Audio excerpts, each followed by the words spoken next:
so far away from each other in terms of ideology, in terms of, well, not to say geopolitics, but just in terms of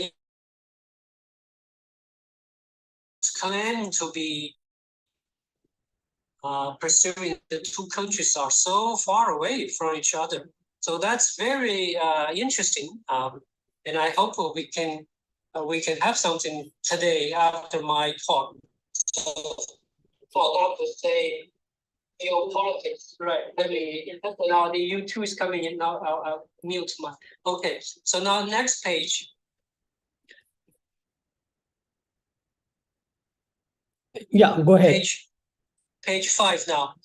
So socialism as an idea, it represents a very strong political philosophical tradition from very early time from the UK, but mostly by the time of Marxist and Engels. Yeah, the European socialist and communist movement, it became a global philosophy, global movement.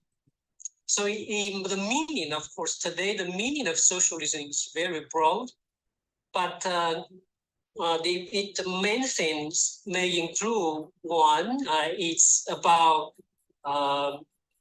social ownership of the means of production. You know, one important dimension is socialism means it's the ownership of means of production, capital, you know, tools should be socially owned as opposed to private ownership.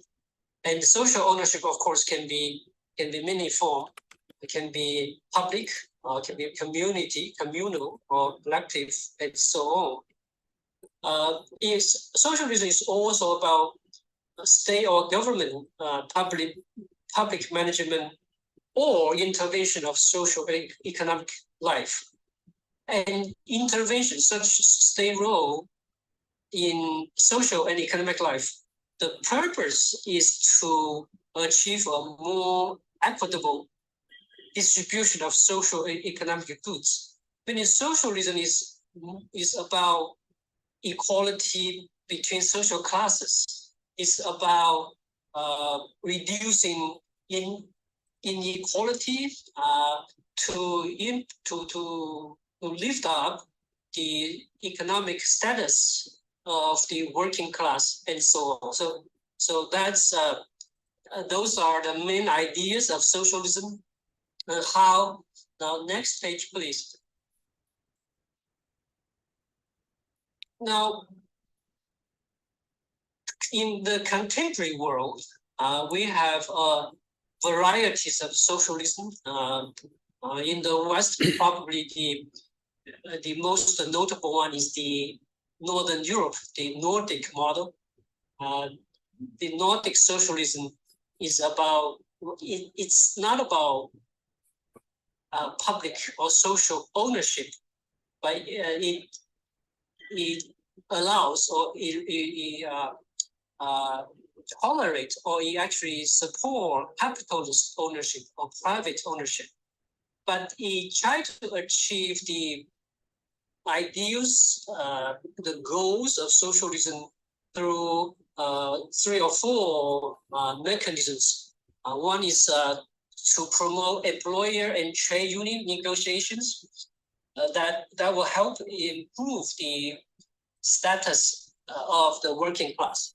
And second, it's about state intervention or very specific macroeconomic policies to ensure, to reduce income inequality, basically, to improve the status of the working class. And then it's about social welfare. So Nordic countries are very well known for their high tax and social welfare. In this, there's a very big role played by the government, by the state. And then we have the, in many developing countries after the 1940s, in the 1960s, when the Soviet Union was still a very powerful alternative to the Western model. Many countries follow the so-called socialist model, and in India we have the Nehru era was very socialist, and I think that's partly why the Indian constitution started with that India will become a socialist secular republic and so on. So and then there are some, like in the United States and in many Western countries, you have socialism as a kind of movement, as a kind of social program that emphasize welfareism, that emphasize economic equality, that emphasize workers' rights and so on. But this kind of socialism is not about attacking or repelling the two-party system or the political system and the economic system of capitalist ownership. So that's the global varieties of socialism. So, and for me, socialism is a very universal cause that many people feel they can be attracted to socialism. Socialism can appeal to many people around the world. And I think that's something the Chinese government has not realized. And I'll talk about this. And the Chinese government, the Chinese Communist Party is not paying enough attention to socialism as a globally appealing label or idea. So now next page, please.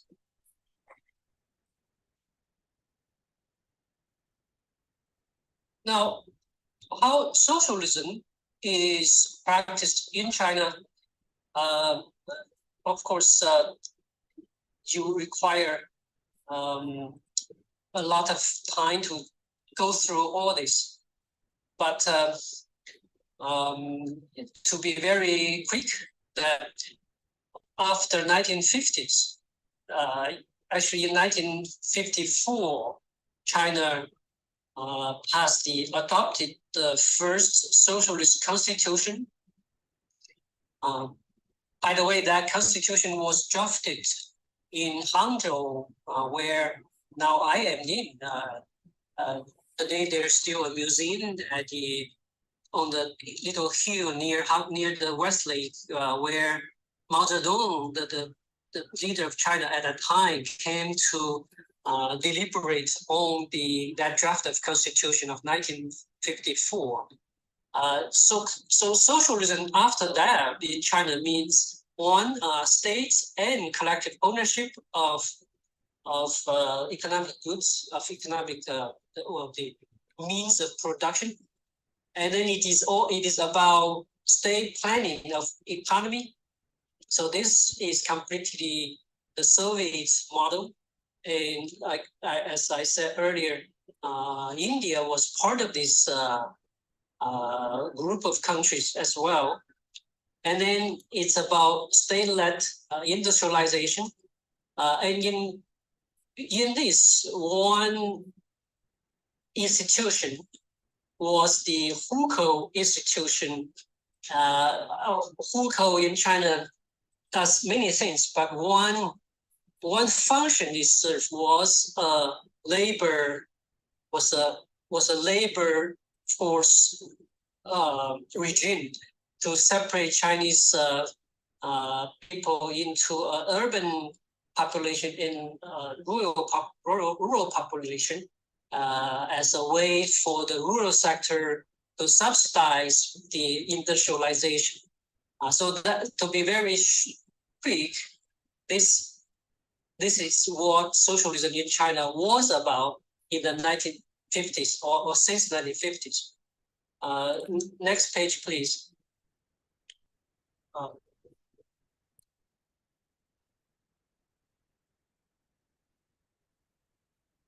And yes, Raji, if you have turned the page. Yes, yes. Let me, okay, because when I watch YouTube, there are a few half minutes of lag. Now, in the socialist region or socialist system in China, in the agriculture sector, in the rural sector, this is very well known, and it's well known for people who study China, that the rural economy was collective, based on collective farming, collective ownership, collective farming, and then the organization is called People's Commune. You see in one of these photos, the building, the facade of the building, there's a place at People's Commune. It's a very egalitarian, but it's very, the agriculture was of very low productivity. And this is also a way, as I said earlier, to subsidize the urban industrialization. Yes, and please, next, please. Yes, you can. Yes, you can. And actually, forward by 2 pages. Let's go to page 11, please. Yeah. Yeah. And the other notable feature was the city, was the urban life was completely a planned economy, or someone who also called command economy, that the economic activities are planned and organized. Sorry, go to actually 11, one more page.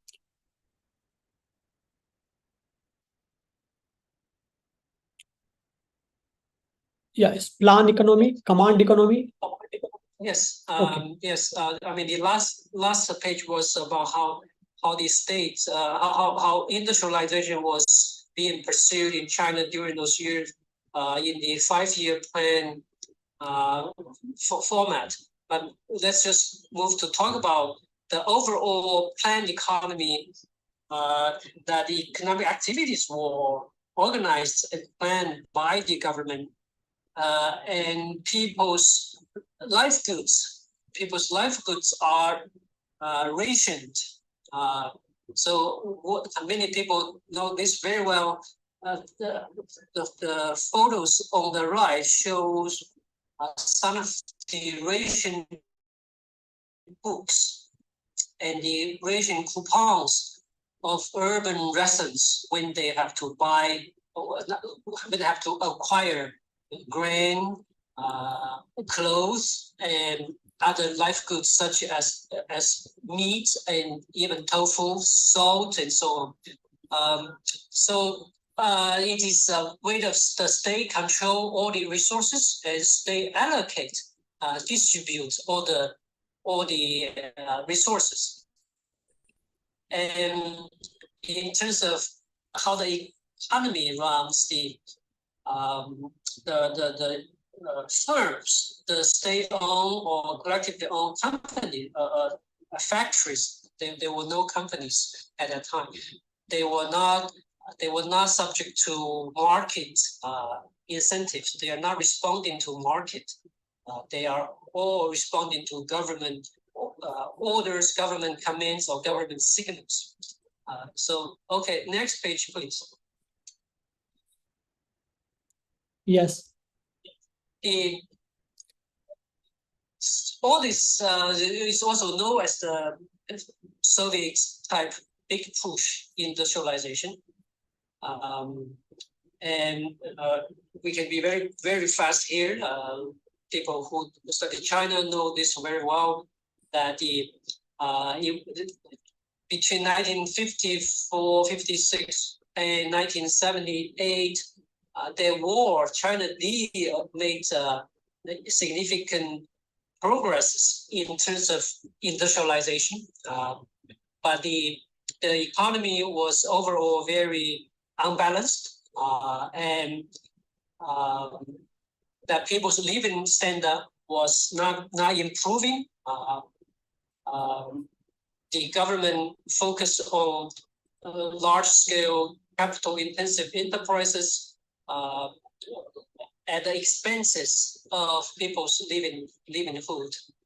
And here it's it's the period called 5-year plan. So this acronym FFYP is very symbolic. Today if you look back, it's very symbolic of those socialist how socialism worked in China during those years. So let's move two more to see the next two pages where I show some photos of the industrial plants during those years. So this page 13 is the automobile workshop that was part of one example of this state-led industrialization. And then the next one, page 14, is where the first train engine that was produced in China. This show how the socialist way of state planning in industrialization was taking place in China.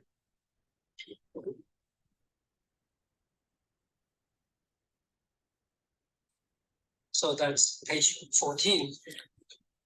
And by the way, this first engine was named Mao Zedong, Mao Zedong Hao, I think. It also shows how politics was like in China in those years. Now, next one. So if from today's standing point, you can say everything. Now, yes, page 15. Yes, please.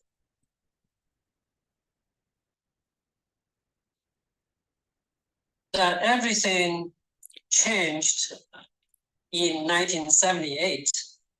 Of course, it wasn't that clear at the time.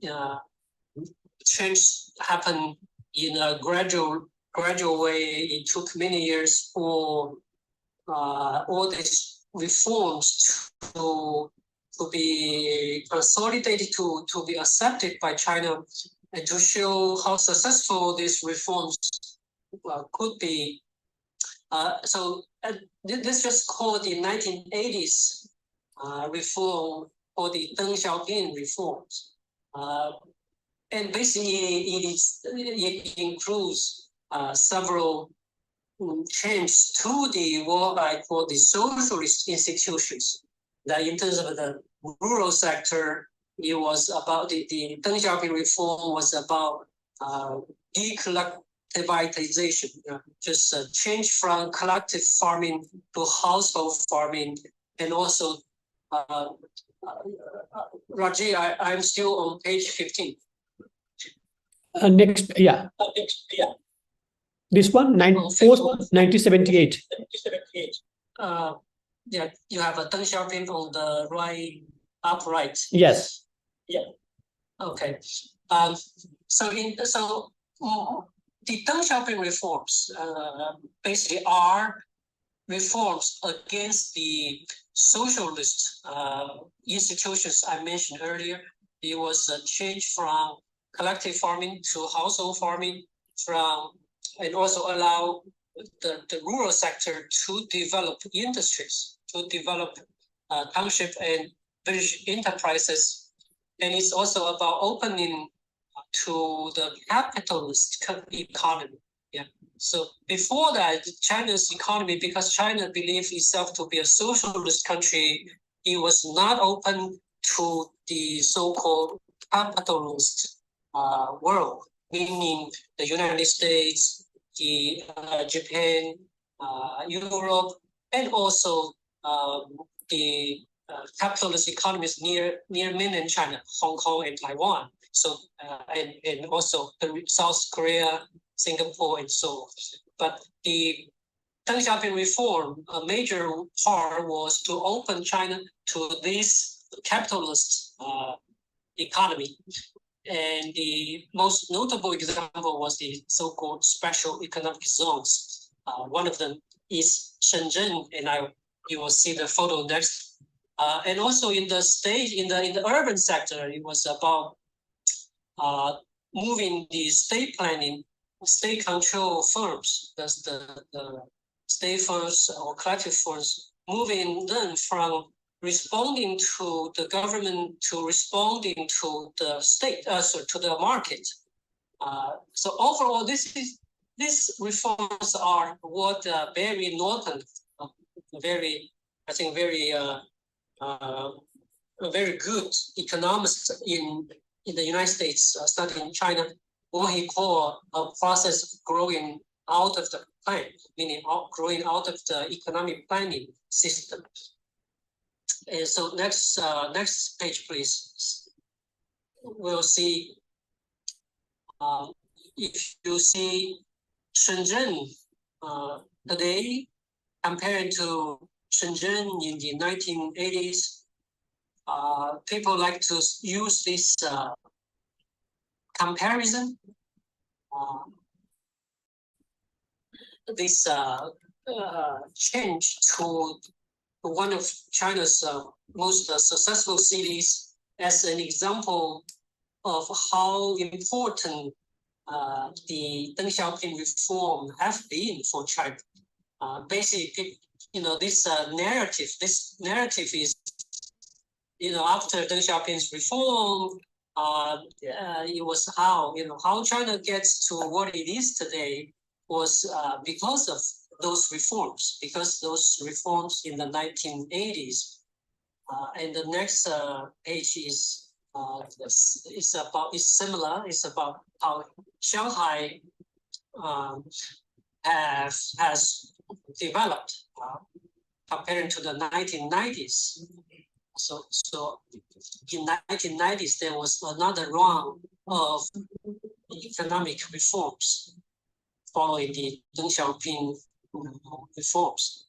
So the question is, after that, China does not have any collective farming system, that the urban sector was transformed from planning, from mostly state ownership to a mixed ownership structure and completely market, from a planning economy to a completely market economy. So people are saying, is China still a socialist country? So let's take to the next page, please.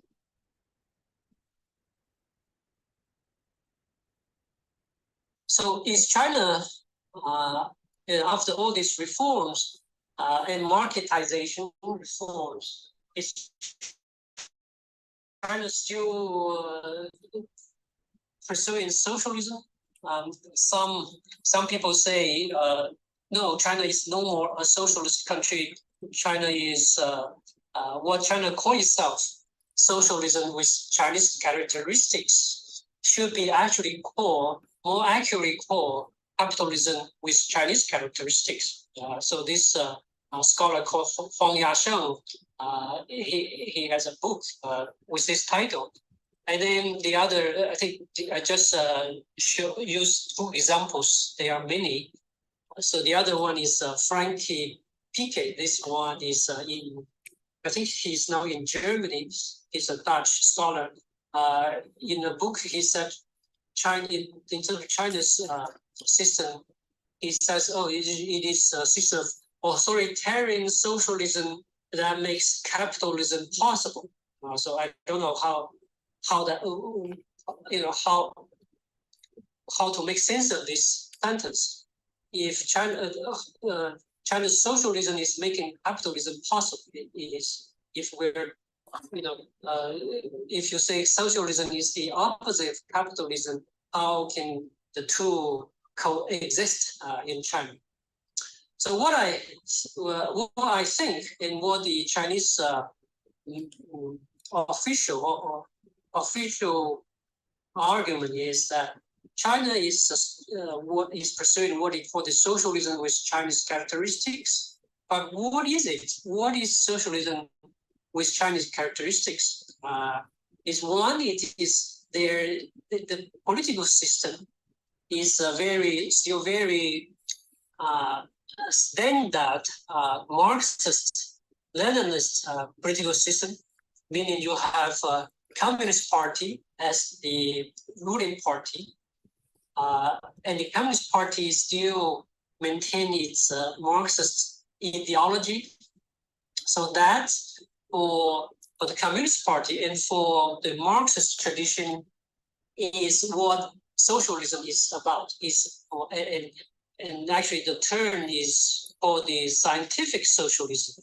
And that is how communist countries think, how communist parties in this country think their socialism is different from what we say the Nordic, the Swedish socialism or the American socialism, which are not scientific. So in any case, let's just say China is socialism one, because China is still governed by Marxist or socialist party. It is called the Communist Party, but it is the party that stick to the ideology, the movement of socialism.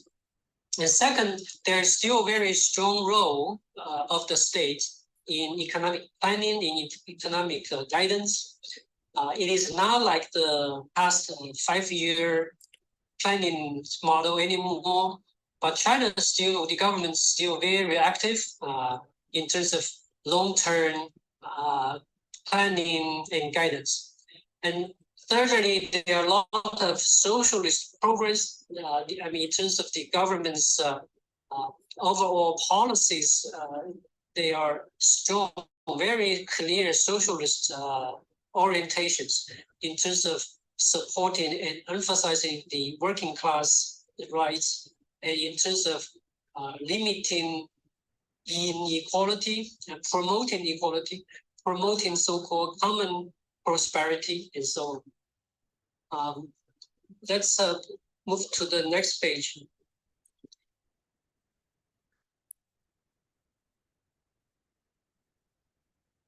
So one example is how, meaning in China, what we mean that China is committed or is pursuing socialism in its economic and social programs.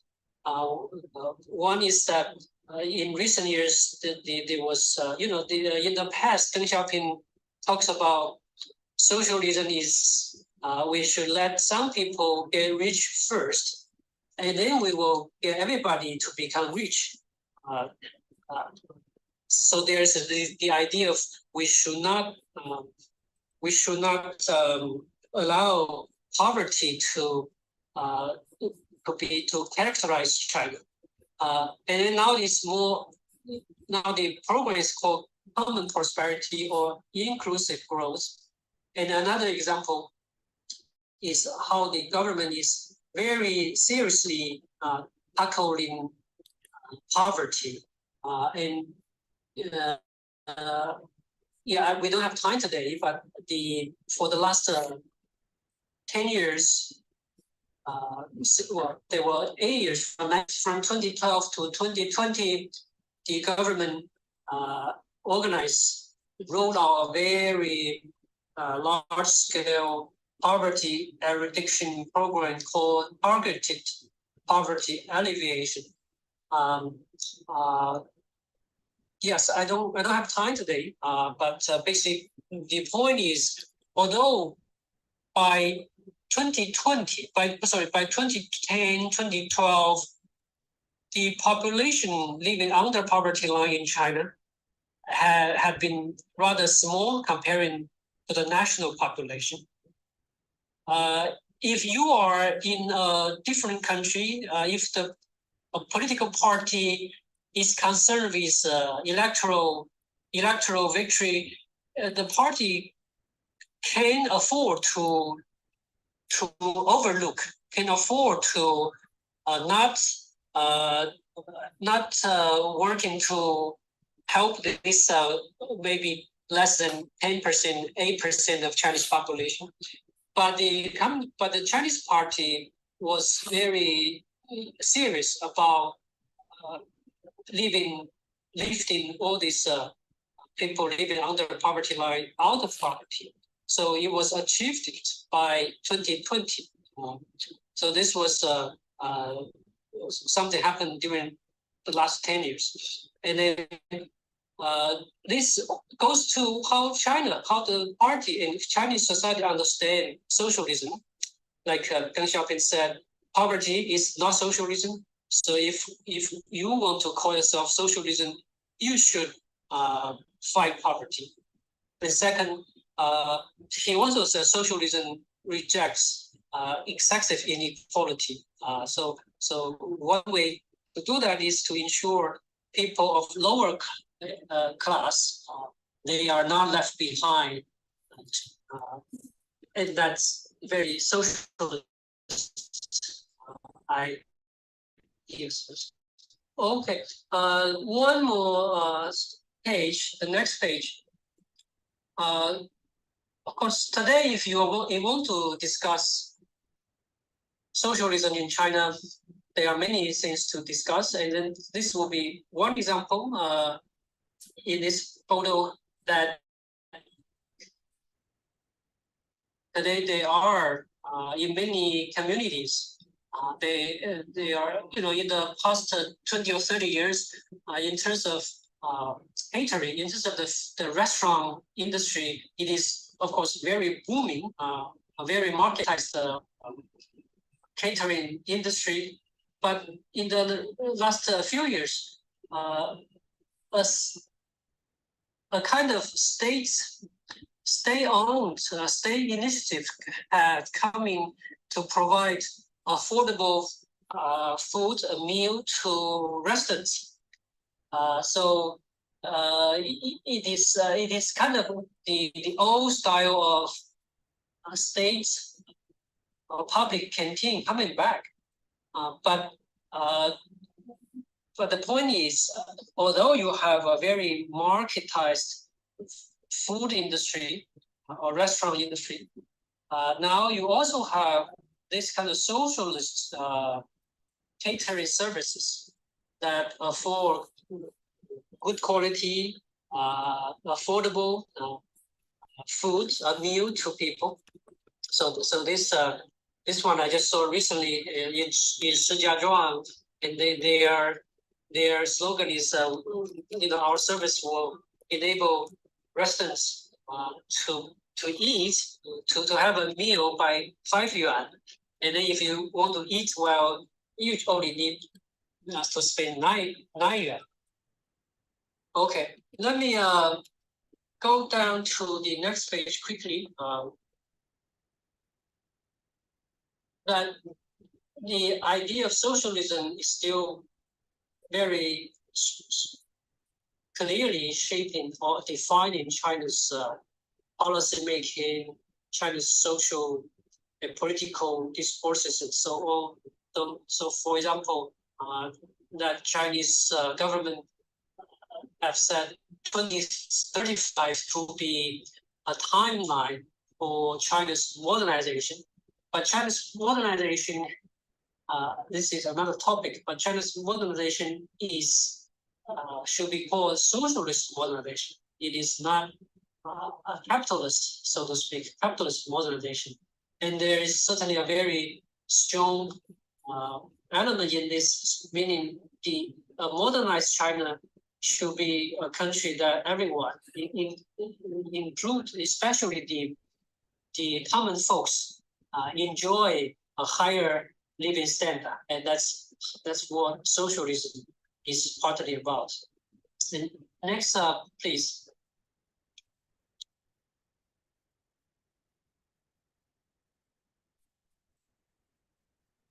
And I want to end this first topic about socialism with this slide, and probably I don't have time to go into details for this slide, that what is really socialism with Chinese characteristics? it is really the party, the Chinese Communist Party, that is linking everything together. That the party is, the party provides a unified ideology, governance package, and social program for the country. The party itself is a system of recruiting, training, and placing government officials. The party also discipline and supervise government agencies, party agencies. The party is also a system of understanding, reading, measuring public will. Try to, if you want to formulate policies that are supported by the people, by the public, it is the party that does this. The party is very connected, immersed with the people. So he understands in the policy making process, he try to formulate policies to respond to people's needs. And the party is a system of planning for the national community's development and governance, and there are enough space for inside the party for pluralism, for local and regional diversities, for innovations, for competitions, and so on. All this contribute to the party and the whole system's adaptability. So that's this part about socialism in China. And let's go to the next part, and I'll talk about democracy. How much time do I have, Rajiv? Akshat, I think still 10 to 15 minutes. Okay, that's nice. So can you go to page 24?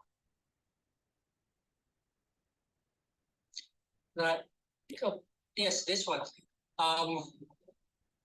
So democracy, at the beginning, Rajiv talked quite a bit about the idea of democracy, how democracy is being understood and debated in China.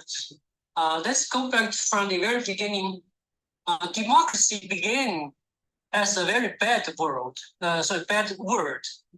I don't know how many people realize this.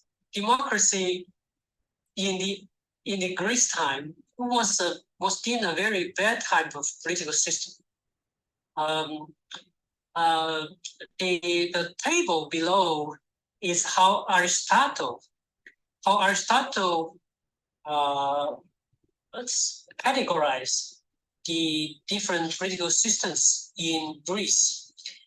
And if you look at the right bottom, that this is if a political system is ruled by many, but it is ruled not for the interest of the people, but for the interest of the ruling class. He called that the democracy. He will see the right kind of system is what he called the polity, meaning it was ruled by many, but it was ruled for the common interest of the community, that he called that a polity. That's Aristotle's typologies. But in general, democracy in those years, the term demo means normally refers to the uneducated, the lower class, or the mob, so to speak. So democracy was considered a very bad type of political system. And this didn't change until early half of the 19th century. So many thinkers we now believe are the thinkers of the Enlightenment of the modern political thoughts. They were against democracy, such as Milton, Locke, Voltaire, and so on. And because in their mind, democracy means the mass or the mob. So next page, please.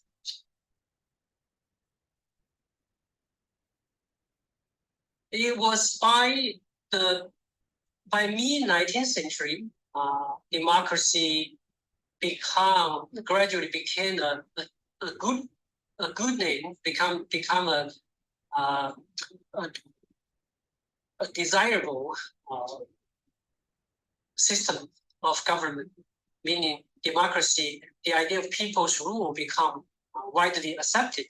And I don't have time to go into details, but in China, there's this scholar called Wang Shaoguang. He had very comprehensively looks into this process, how the idea of democracy turned from a bad name into a good name. By that time, by mid-19th century, late 19th century, the communist and socialist movement were also on the rise.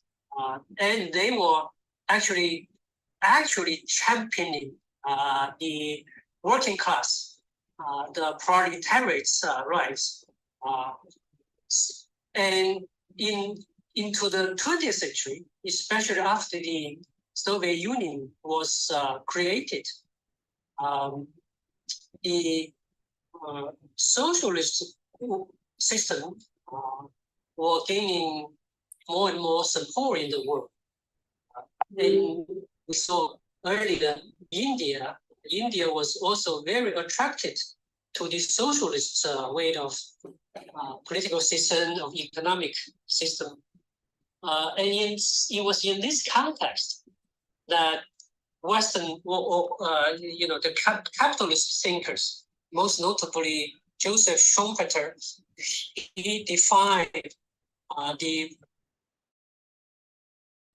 Western political system by calling, by defining democracy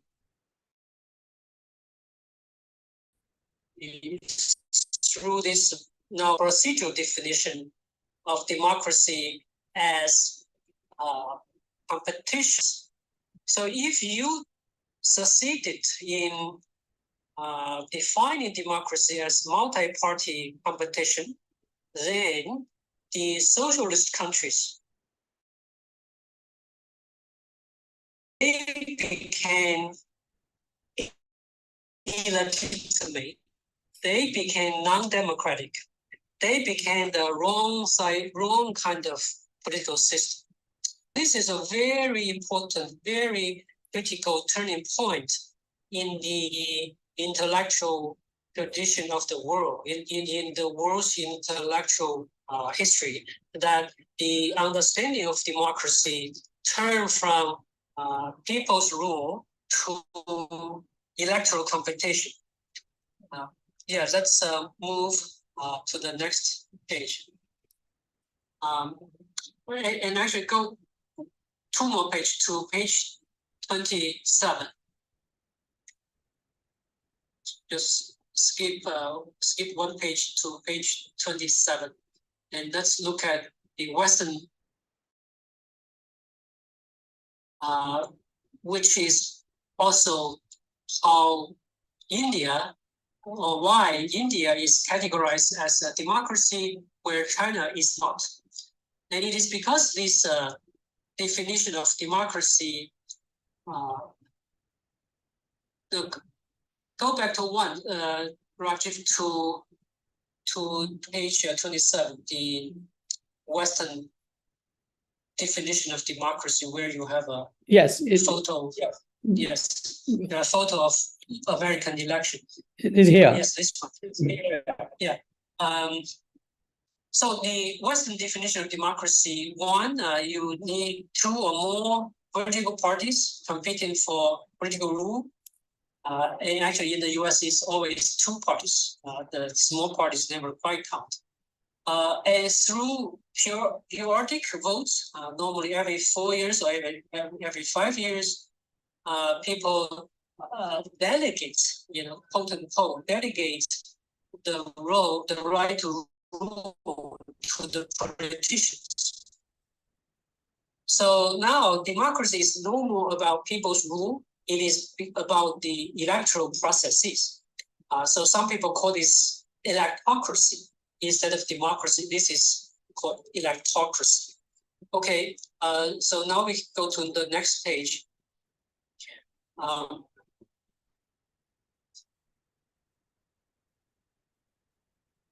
For China, China is claiming itself to a democracy, and it's openly, officially committed to build democracy in China. But the problem is globally now democracy is equalized, multi-party, multi-party election. Just go to this last line.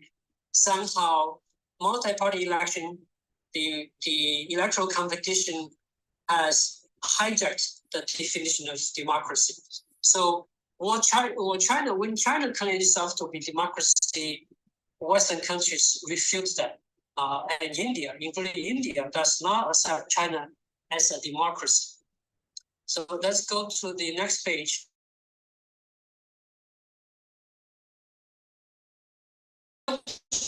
China,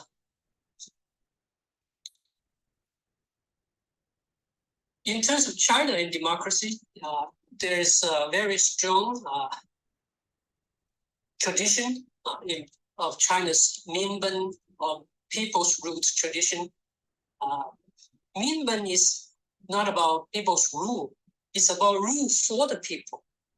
So it's different from democracy. And Rajiv's good friend, Daniel Bell, and Professor Shi Zhiyu's good friend, Professor Yunhan Chu, all these people are supporting the idea of Minben, or Confucian idea of people's government. We shouldn't say people's rule, but people's government, meaning government for the people. That's called Minben. And today, in contemporary time, China also committed to people's sovereignty, that people are the owner of the country, that political power belongs to the people, and so on. And then there is China. There's a very strong meritocratic tradition. Meritocracy actually, for me, has a very strong democratic element, because meritocracy opened the road to power, to leadership role, to the commoners. So every commoner, if you excel in your competence to serve the people, you will be given the position. You will move up the political ladder to take up more social responsibility, to take up more political responsibility. So in China, the way to say, to characterize the good kind of government is the government should be government of the people, from the people, in the people, and for the people. So in terms of norm and value, China is they are very strong element of democracy in China. So next, please.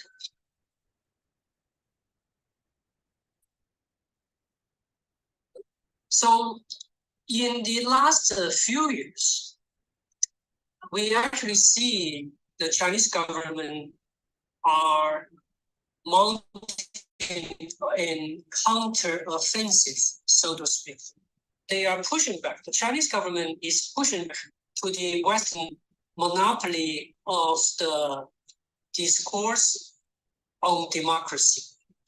So China, the government is now trying to put forward a different conception of democracy as a counter discourse for the Western definition of democracy. So this was from a speech by China's foreign minister several years ago, and he said, here, over a long time, Western countries have either seriously distorted or misunderstood China on democracy. There are various ways to realize democracy, and there is no fixed model or standard. And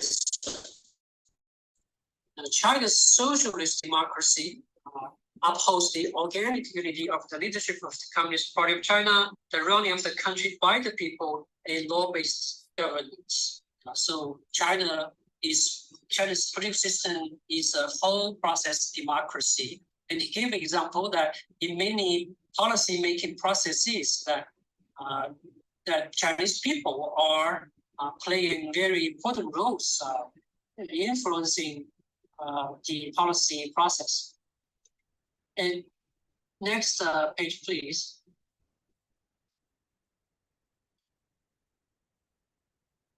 So it becomes a diplomatic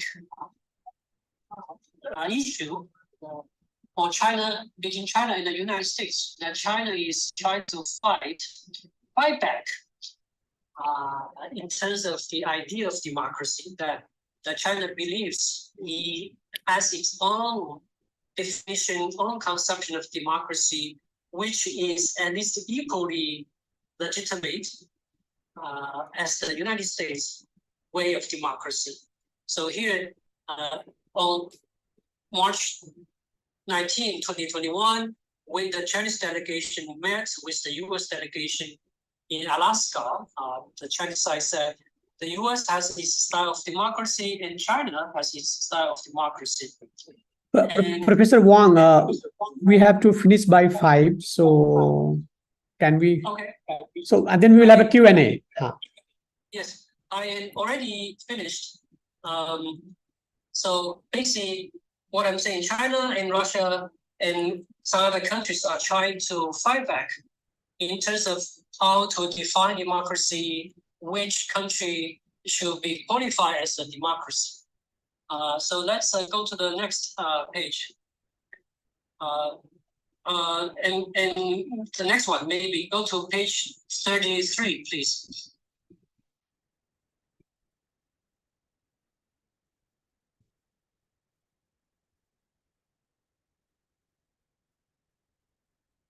So page 36 is kind of summary page for me. The next one, please. The early one. Go to China and India. Yes, okay. So when I look at this, I think the intellectual terms or twist is that China and India, please. Not this judge. Okay. Yeah, he's here. Yeah, it's here.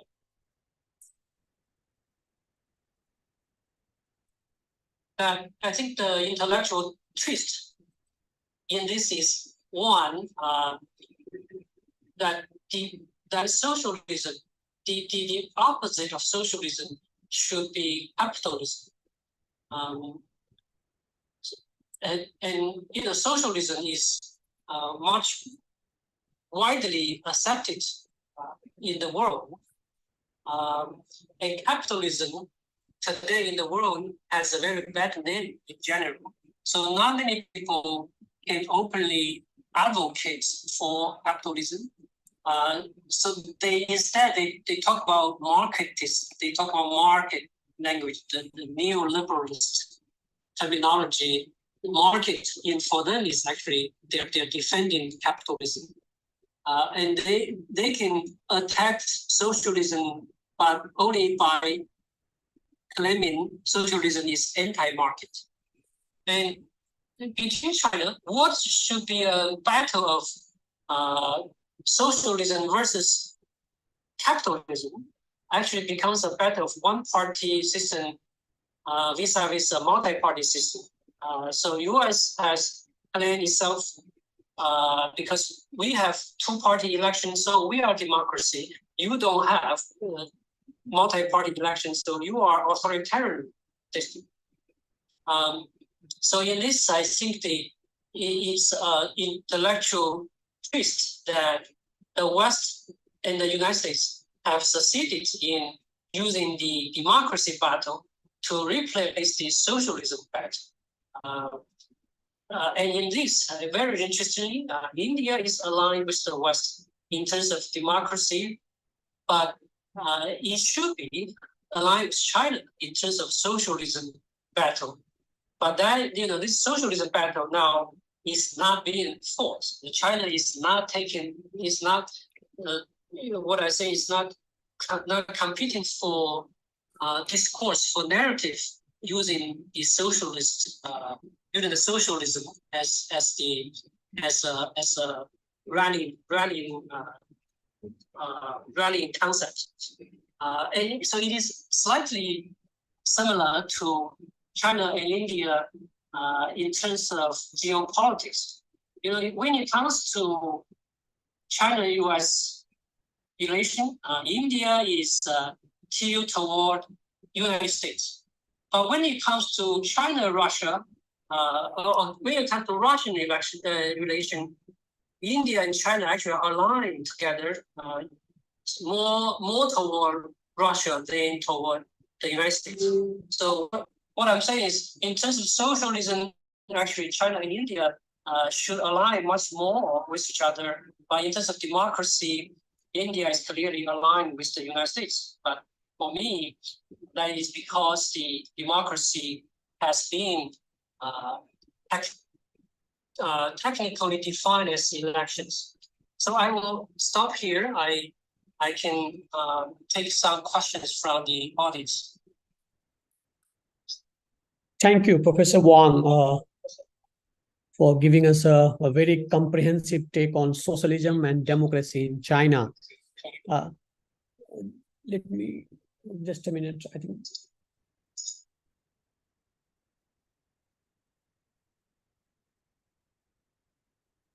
Yeah, we talked about the India having also in preamble, the socialism. In fact, this socialism and secularism was added after the 42nd Amendment in Indian constitutions, and the Prime Minister Indira Gandhi has her own brand of socialism, where she said that it's about eradicating the poverty and not nationalizing all industries, which was the case in Soviet Union and in China earlier. You also talked about that the democracy has been termed or kind of transformed into an electrocracy. But given that democracy has also other characteristics, if I have to quote again one Indian scholar, Amartya Sen, and one Chinese, Yu Kefeng, Amartya Sen talks about the discussion and arguments are critically important for democracy. So one would wonder, what about the discussion and arguments in China, whether it's free, what about the censorship and all? And then you have Yu Kefeng, who talks about the democracy is not only about election, but also about check and balances. So what about the check and balances within Chinese system about the legislature, the executive, and judiciary? So can you, one wonders, even though there is, given the one-party system, the universal suffrage is not possible there. So what about ensuring this check and balance and division of power between the three organs of the government? Professor Wang? Thank you, Raji, for this question. Again, this is a very big topic. We are trying to cover two big concepts in one talk, covering both socialism and democracy. So they are just too many things we cannot get to. But in terms of democracy, I have I can give another talk. I have another that how do we understand democracy in terms of different components, different elements of democracy, such as civil liberties, such as checks and balances. I think that in China, so all of these liberal democratic values such as individual liberty, transparency in government, accountability of government, all these are supported in China, are trying to be in pursuit in China. It's all this just a matter of degree. And the Western media, Western scholars tend to exaggerate how negatively China has performed in this regards. So what I'm saying is we shouldn't take China as a country of no freedom, that government is always oppressing people, that government, there's no checks and balance within the government. I think that is a very stereotype way of looking at China. And that is also, I mean, the reason is the world has been so ideologically divided that Western countries and the English media, English language, the Saxophone media and the English language materials tend to have a very strong bias in when looking at China. So just in terms of civil liberty, I think there are also scholars writing how the degree of civil liberty in China have been increasing, and then how, for myself, we feel enough degree of freedom and everything. And then in terms of checks and balances, there are writings about in China's political system, how accountability and checks of power are being placed. Not in the same way as in the United States, where you have 3 different branches of government, but the mechanism or institutions to limit government's power, to keep government from abusing power, are being seriously pursued in China. That's just how I would quickly respond to your question. Okay, thank you, Professor Wang. Now we open the floor and we have questions here. The first question by Aram Asraf.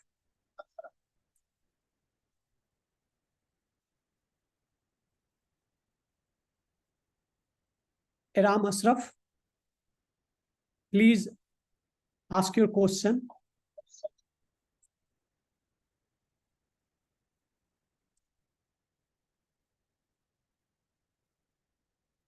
Okay, there is some problem. So, Miss Madhuri Sukhiza.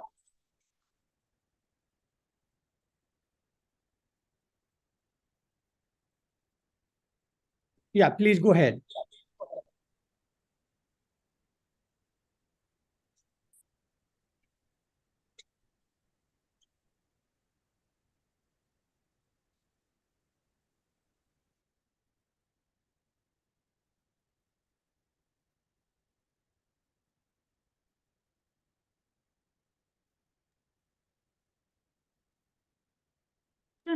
Can I ask my question? Yeah, please. Yeah. Okay. See, I have been listening to the entire presentation, and as much as I gather, Professor is saying that democracy in China escapes rigid categorization. You cannot put into a typical category whether it's the West or whether it's a typical a Soviet Union socialist model. But then I wish to ask: is democracy a universal value at all or not? So, can we then say that the realization of democracy needs certain political, economic, and cultural conditions, and these vary significantly across countries and across time? This is one question. And second, the geopolitical perspective that you put forth about China and India should be closer than what they are. I quite agree, because India has been, inching towards America, and that is an open thing for everyone to see. But sometimes I wonder that I doubt if India would, downplay China to keep up America's interests. I don't think India would ever do that, because India and China have much gain through cooperation rather than conflict, or rather than, any other, so to speak? So these are my questions, if you could please respond. And I'm Professor Madhuri. I teach at Delhi University. Yeah. Thank you, Professor. Professor Wong.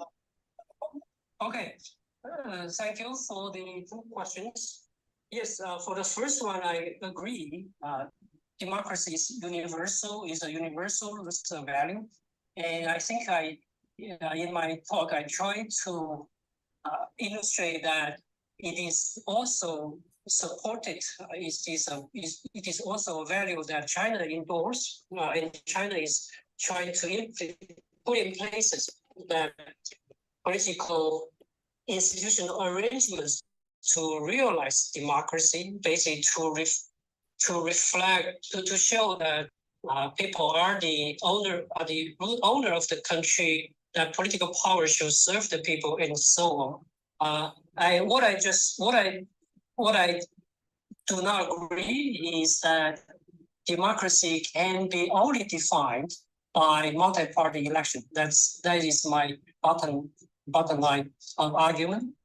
And then your second question is China and India. I think today the talk is not about China-India relation or China-US-India triangular relation. What I was trying to say is, in terms of some values, some policy pursuits, that India has a strong socialism tradition, and China and India should have much more language in common if both are serious about socialism. So that is basically my take in today's talk. Thank you, Professor Wang. We have a last question by Iram Asraf. Hello, can you hear me now? Okay, yeah. Yes, we can hear you. Okay, thank you very much for that. I really enjoyed that presentation. So thank you, Professor Wong. So I was genuinely interested in what he has to say in terms of democracy being different. And yes, of course. So I'm in the UK. So how, for example, the political parties work in this country is different to how it works in America, the democratic principles and the way it's governed. So naturally, if Professor Wong thinks that the separation of powers is different in America and in China, okay, let's take that. I would like to understand how he then views the three hats, the General Secretary and the President, and the three hats the Xi Jinping wears, and the fact that now the one thing that at least outsiders were considering was the time limitations that has now been removed from those titles that he holds. How would that step into, because when I think of democracy and socialism in China, I think of the line, what is it? By the people, oh God, I forgot the word. It's authoritarianism by the people. What is it? The term, how China defines it, rule by the people. It's a special word. It's used in English. So how would that fit into then the principles that we're trying to understand, where democracy doesn't, where does democracy then sit when that happens and the time limits are removed? Where does that fit in, if I've made myself clear? Thank you. Professor Wong. Thank you, Iran. Well, to be very quick, democracy does not mean you cannot have, the leader can have more than 2 terms. Many countries like Germany, Britain, the party leader can continue to serve if the party wins the next election. It's only the United States, and I don't know enough about the Indian Indian rules. The United States that have 2-term limits for the president, but the United States does not have term limits for senators, for congressmen. So you have many people who are over 90-year-old. They are still serving in the U.S. Congress. So what I'm saying is, if as long as there is regular system to I want to say elect, but in terms of in China, there is every 5 years there is a party congress to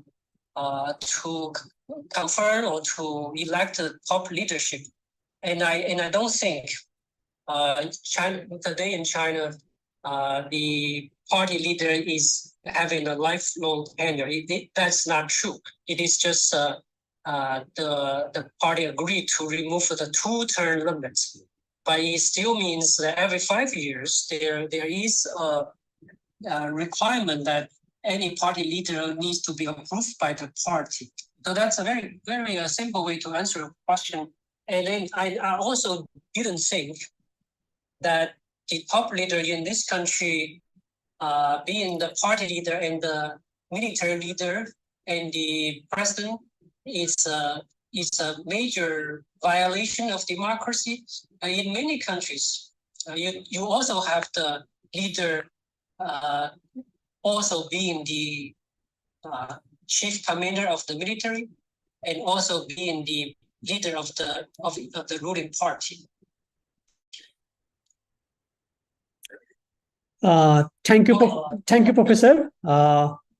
Now we already passed the time, so let me thank again Professor Wang and all the audiences listening online at Zoom or YouTube. Thanks again for joining us, and I hope it's have given you some food for thought for further discussion on the topic socialism and democracy in China. So thanks a lot, Professor Wang, again. Thank you. Thank you. So with your permission, shall we bring a close to today's session? Yes, please.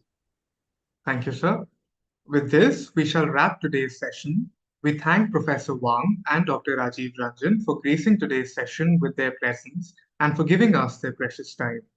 The video of today's discussion shall be available on the ICS's YouTube channel.